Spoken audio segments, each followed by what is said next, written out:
Essula 14. Naye atali munywevu mu kukkiriza mumusembezenga, naye si lwa kusala musango gwa mpaka. Omulala akkiriza n'okulya n'alya byonna, naye atali munywevu alya nva. Alya tanyoomanga atalya, era atalya tasaliranga musango alya, kubanga Katonda yamusembeza. Gwani asalira omusango omuweereza w'abeene?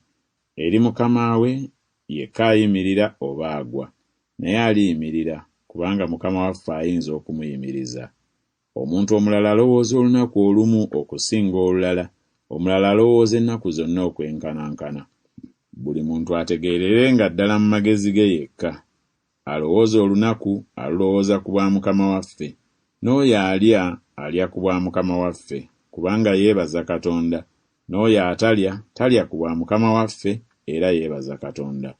Kubanga tewali muntu mu ffe eyeebeerera omulamu ku bubwe yekka, era tewali eyeefiira ku bubwe yekka.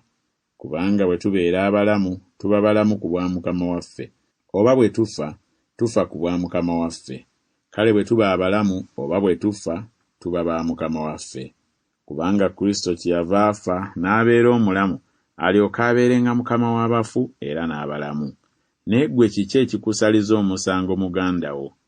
Oba naawe kiki ekikunyoomesa muganda wo?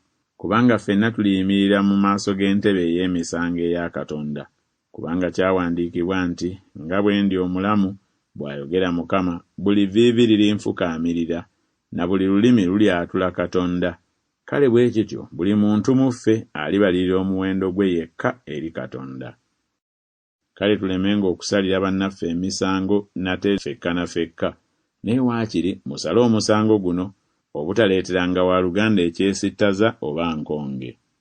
Mmanyi era ntegeeredde ddala mu Mukama waffe Yesu nga tewali kintu kya muzizo mu buwangwa bwakyo, wabula eri oyo akirowooza nga kya muzizo kiba kya muzizo.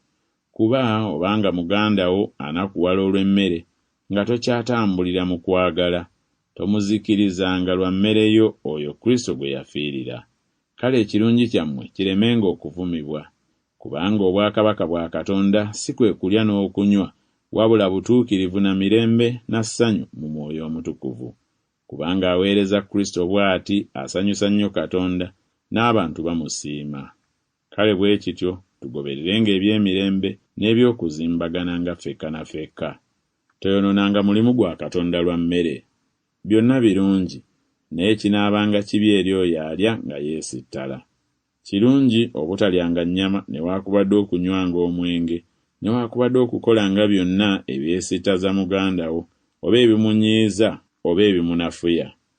Okukkiriza kw'olina beeranga nakwo wekka mu maaso ga Katonda.